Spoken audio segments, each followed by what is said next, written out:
ప్రభునందు ప్రియులైన మీకందరికీ యేసుక్రీస్తు ప్రభువారి నామములో శుభవందనాలు తెలియజేస్తూ ఉన్నాం. దైవజనులు బ్రదర్ భక్త సింగ్ గారి పరిచర్యలో నుండి దైవ మర్మములు జూలై 18. నీతిని అనుసరించుచు యెహోవాను వెతుకుచూ నుండి వారలారా, నా మాట వినుడి. మీరు ఏ బండ నుండి చెక్కబడితరో దాన్ని ఆలోచించుడి. మీరు ఏ గుంట నుండి త్రవ్వబడితరో దాన్ని ఆలోచించుడి. మీ తండ్రి అయిన అబ్రహాము సంగతి ఆలోచించుడి. మిమ్మును కనిన శారాను ఆలోచించుడి. అతడు ఒంటరి అయి ఉండగా నేను అతని పిలిచి తిని, అతనిని ఆశీర్వదించి అతనిని పెక్కుమంది అగునట్లు చేసి తిని.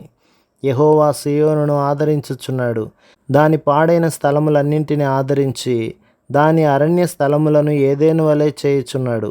ఆనంద సంతోషములను కృతజ్ఞతాస్తుతియు సంగీత గానమును దానిలో వినబడును. యెషయా గ్రంథం 51వ అధ్యాయం 1 నుండి 3వ వచనం వరకు.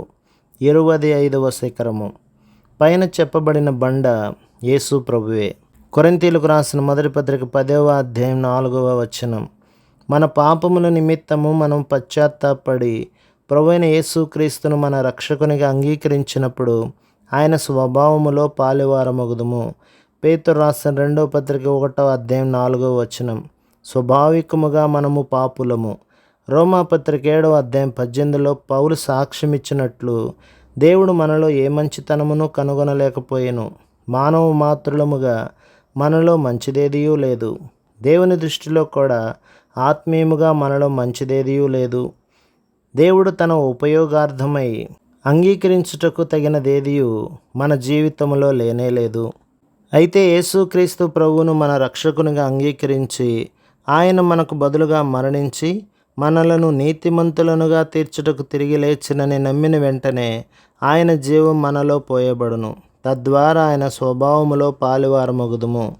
మన వైపు మనము చూచుకొనక మనము ఏ బండ నుండి చెక్కబడితిమో ఆ బండ వైపే చూచెదమని ఇచ్చట ప్రవక్త చెప్పుచున్నాడు.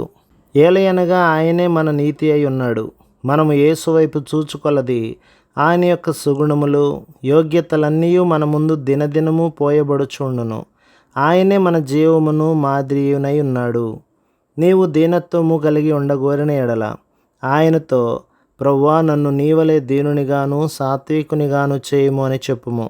నీవు శత్రువులను ప్రేమింపగోరిన ఎడల, తండ్రి, వీరేమి చేయుచున్నారో వీరెరుగరు గనక వీరిని క్షమించుమని చెప్పినప్పుడు నీవు నీ శత్రువులను ఎలాగూ ప్రేమించితివో అదే ప్రేమను నాకు అనుగ్రహించుమని చెప్పవలెను. ఆయన ప్రేమ, దీర్ఘశాంతము, ఓర్పు, ఆనందము మనకు దయచేయమని ప్రార్థించవచ్చును. అప్పుడు ఒక దినమున మనం ఆయనను పోలియుందుము.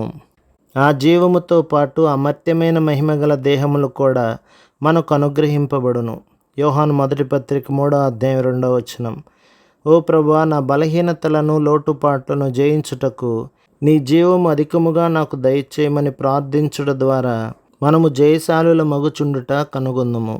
ప్రభు మిమ్మును, మీ కుటుంబమును, మీ సంఘమును దీవించి ఆశీర్వదించునుగాక. ఆమేన్.